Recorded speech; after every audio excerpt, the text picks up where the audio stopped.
So the plan, for those of you who are wondering, is I'm going to be live reading the stories from here on out, hopefully, pretty regularly, and then we're going to cut them up and slowly post them back up on the YouTube channel for everybody else. So if you're here listening, you're getting them before everybody else. And so this one, I believe, was requested on the Go Go Godzilla video. Can you recall, Chaz, which commenter it was that requested this one? What's the title? Desire Bro's Tale. Desire Bro's Tale. It's the one from somebody who's been asking or requesting a lot of stories. Is it Artman XP? Yes, Artman XP.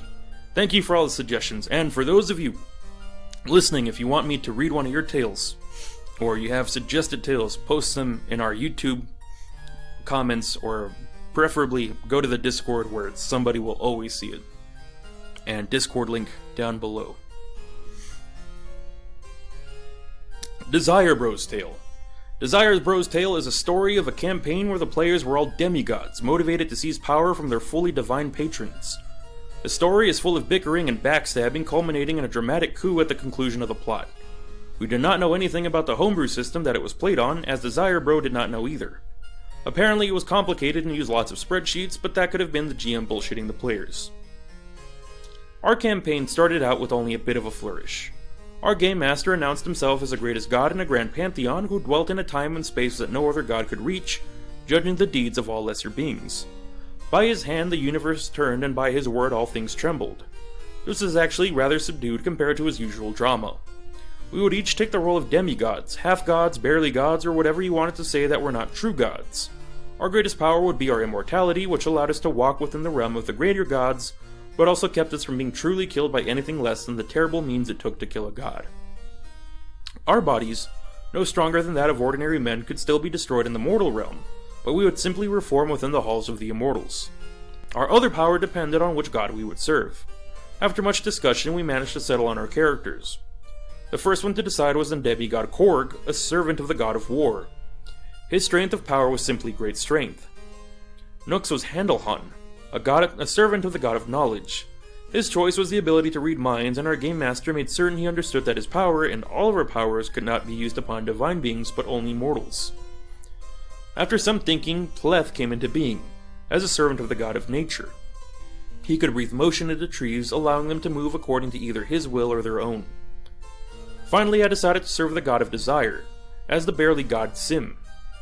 My ability would be the ability to convince mortals that they can satisfy one of their desires with something else. If they were hungry, for instance, I could tell them that a glass of water would satiate their hunger. With our characters set, our GM explained that though we served the gods, we also sought after their positions and power, and it was up to us to decide how to walk this twisted path of subservience and subterfuge. We four demigods easily saw the benefits of working together, and as Korg began to carve a stronghold at the top of a mountain with his bare hands, we discussed what method we would take to obtain true godhood.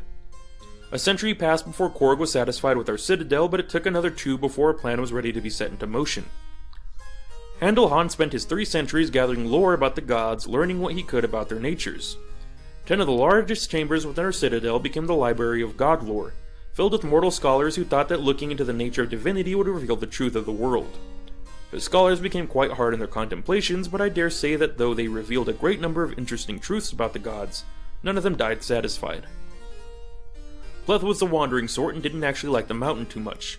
He helped us in many ways by providing our citadel with living furniture and shelves, and even managed to produce a tree that grew blank books rather than nuts or fruit. But beyond that, he was aloof and distant, only appearing once every decade or so to check on his trees. I think part of him was conflicted in that he wondered if him becoming the god of nature was truly what was best for nature, and there were many times that I wished my power could work on him. Korg spent his time after finishing our stronghold sleeping. He'd occasionally wake up, go down the mountain, fight in whatever war was available, die, and then get resurrected and go back to sleep. I spent most of my time figuring out the limitations of my ability. The foremost restriction was that I could only shift the desire towards reasonable mistakes. I could make someone who was tired desire running instead of sleeping, but I could make someone who really wanted bananas instead think they wanted plantains. I could increase someone's desire, I couldn't increase their desires, and I think, though I'm not sure, but I think every time I used my power, the affected person became a little less happy. With 3 centuries of planning behind us, it was time to make our move, to establish ourselves as a new god of war, knowledge, nature, and desire. Our first step was an overall decrease in worship. We had to reduce the power of the gods we served in order to limit how much they could interfere with our plans. By reducing the amount of followers of these 4 gods, we could then proceed to form new sects of worshippers that worship particular aspects of the gods, with those aspects being us. Reducing nature worship was easy. With Korg at the head, we spent 50 years leading armies to destroy tribal cultures. Pleth, in order to not raise any suspicion in the god he served, was absent from this campaign. That was also good for another reason, as we slaughtered many people of various levels of innocence who genuinely loved nature. It was during our last campaign that we encountered another demigod, one that tried to oppose us. Our army was beset by all manner of animals, and we could easily have been routed by if Korg had not simply marched single-handedly into the enemy camp and crushed the enemy demigod by throwing a bison at him. To our good fortune, the demigod survived, albeit with his body in shambles, and after submitting to him some sedatives, Handelhan dragged him back to the Library of God Lore. With most tribal societies a fraction of the size they once were, the worship of nature had decreased rapidly. Pleth had been commanded by his god to do what he could for the remaining worshippers, and in only a decade there were small shrines dedicated to Pleth himself, though it was through an image of a tree with a large eye at the center of its trunk. We tried for Desire next, yet it wasn't quite so easy. There were few people that outwardly worshipped Desire, as my god was not exactly one of the major players in the Grand Pantheon. The only shrines dedicated to Desire were small and often hidden, and all were rather sensual in design, which tended to actually detract from genuine worship. We tried to tackle the issues of decreasing the worship of Desire by funding ascetic orders, but after 3 decades without a drop of change we abandoned the idea. Perhaps our plan failed because the worship of Desire was small already, but I think it was more of a case where those ascetic orders just didn't have a large enough influence. And perhaps by providing them with additional funds we actually managed to reduce their ability to resist Desire. Those 3 decades were not wasted, however. Pleth had gathered a decent-sized following, especially after Korg and a new mantle helped defend their tribes from the remnants of our old army. With a substantial amount of worshippers, Pleth obtained a new power, the ability to speed up the growth of trees from years to mere hours. In combination with the ability to animate them, Pleth could create a small army wherever he wanted one, but he had some misgivings about doing so. He didn't think it was wise to militarize the forces of nature, and we agreed to not press our luck with forces that we weren't in complete control of. Handelhan had been rather busy. With the animal controlling demigod's bounty under constant sedation and a number of scholars working around the clock experimenting on it, he had made major breakthroughs in being able to transfer divine essence from one person to another. Though nothing useful had just come of it yet, but Handelhan promised us results by the end of the century. We put Desire on the back burner and decided it would be a good time to focus on reducing the God of Knowledge's power. Handelhan went about this in a fairly straightforward manner by going to each one of the great schools and examining all of the teachers' minds, seeking out the most intelligent people. With my aid, we managed to convince them that they didn't actually want to teach anyone, but instead to continue their research elsewhere. We established an academy of all the brightest minds, and with both Handelhan and I working tirelessly, slowly pushed them towards researching things that help our goals. The teachers who refused to join us, even after I tried to persuade them and Handelhan tried to use his knowledge of their innermost secrets to blackmail them, were simply removed. After 40 years, the decrease in education and the general knowledge was rather tangible, and Handelhan was summoned to a grand meeting of the God of Knowledge and all of the demigods that served him. Handelhan was spared any blame thanks to him having helped found one of the last bastions of knowledge, even though our academy was more of an intellectual prison than anything else. Without enough information for him to act, the God of Wisdom ended the meeting without deciding upon anything. The meeting did, however, prove rather useful to us, as Handelhan uncovered an opponent in the form of a demigod named Malian. Malian was correct in thinking Handelhan was actually working against the God of Wisdom, but Handelhan was surprisingly adept at playing the fool. By the end of the meeting, Malian's accusations had accomplished nothing but to incite Handelhan to mark him down as the second demigod to be added to his collection. The capture of Malian went almost too smoothly. Though Malian was immune to our powers to his divinity, he had chosen to live a life amongst mortals, and had even chosen a mortal wife. Handelhan managed to approach her and read her through her memories, discovering each of Malian's weaknesses. Handelhan had also asked me to try and direct her affections away from Malian and towards himself, but I told him that I failed, as I would rather that he think I was weak rather than uncooperative.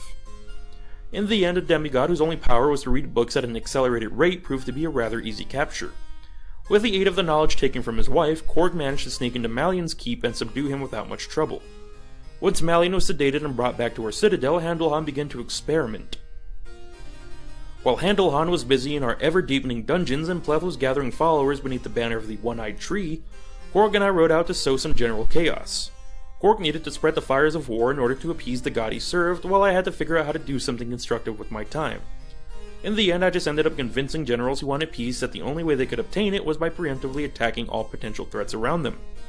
Somehow, this satirical irony didn't particularly excite me in any way. While traveling with Korg, I found out that he didn't particularly trust Handelhan. If Handelhan did manage to figure out a way to transfer divinity, Korg feared that Handelhan might one day try to take away our powers. I found this to be a rather amusing idea, but I told Korg not to worry, since if Handelhan tried to betray us, at the very least we could warn the greater gods to ruin whatever plan he had. This did not seem to comfort Korg, but cutting his way through an enemy army did seem to calm his nerves somewhat. At the end of the century, Handelhan made good on his promise and showed us a dried up form of Malian. The youthful appearance of a demigod had been taken from him, and ultimately he never awoke from the sleep Handelhan had placed him under, dying some years later while under the care of his wife. But none of us spared a thought for our enemy, since Handelhan continued his demonstration by rapidly reading a novel in the span of a minute. Both Korg and I were rather impressed, and we immediately decided that capturing other demigods would be our current task for the next few centuries. When Pleth returned from his wanderings, we convinced him to absorb the divine essence of the animal-controlling demigod we had captured so long ago. With those powers added to his own, Pleth was truly a formidable force, and the cult dedicated to him flourished under his protection. Upon hearing that our first priority was capturing other demigods, Pleth agreed with Korg that we should try to capture a servant of the god of war. Korg already had a target in mind. He was a rival demigod named Rask, whom Korg had met many times on the battlefield, with each of their encounters ending with one of their temporary deaths. Korg suggested him because he'd be easy to locate, since Korg knew what areas he typically gravitated towards, and also because Korg had a good chance of defeating him alone, and a very good chance of defeating him with Pleth's aid. We found Rask leading a rather sizable but rough-looking army, and I spent a year following their band. It would have been a tough year, but my power made it rather easy for me to live amongst soldiers, since I could direct any ire towards any of the other camp followers. My presence alone seemed to sap a great amount of the morale from the army, with everyone in constant sour mood because I kept misdirecting their anger towards each other. By the end of the year, the army had been reduced to a third of its original size thanks to the casualties and deserters, and Korg couldn't wait any longer. The army that Korg had assembled within the year was quite impressive, somewhere near twice the size of Rask's. Rask, not being a fool, fled from Korg's army and holed up his main force inside a castle. After Korg had finished slaughtering the outlying forces, he was struck staring at a fully stocked and fully garrisoned castle. I had changed roles by then from a camp follower to a castle attendant, and while I spent my days doing menial chores, I didn't bother to do anything overly clever. Rask was very unlike Korg, extremely intelligent to the point where if I acted too boldly within the confines of the castle, he might be able to trace any chaos I caused back to me. So I had to be content with simply using my power to sow misery everywhere, primarily by convincing people that the best way to ease their fears was to eat and pretend like everything was fine. Rask, whose divine gift was complete mastery over any weapon he held, spent a large portion of his time instructing his elite soldiers. Watching Rask and imagining Korg with his skills made me wonder if we'd be able to conquer the entire world after we captured him.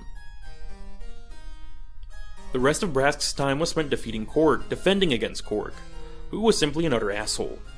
Being on the inside of the siege, I realized that Korg was the worst kind of opponent you could ask for.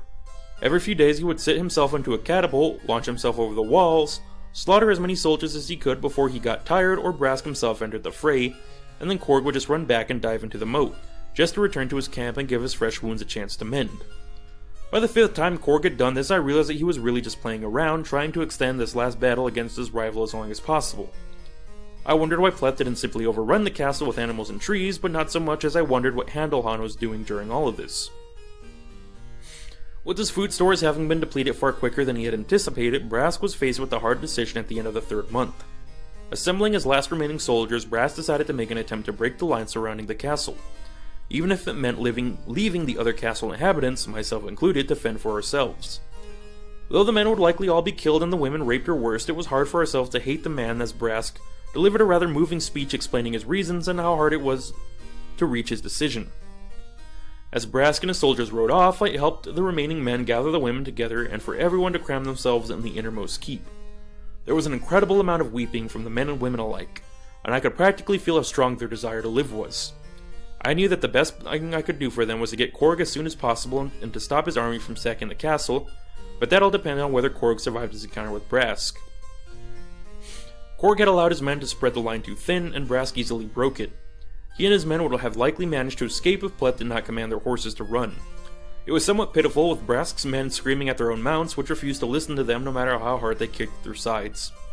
With the horses gouged and bloodied by the time they rode back into the center of Korg's army, the soldiers upon them urged their commander to surrender. Rask, in a sign of complete surrender, threw down his lance and sword, all that separated him from a normal man.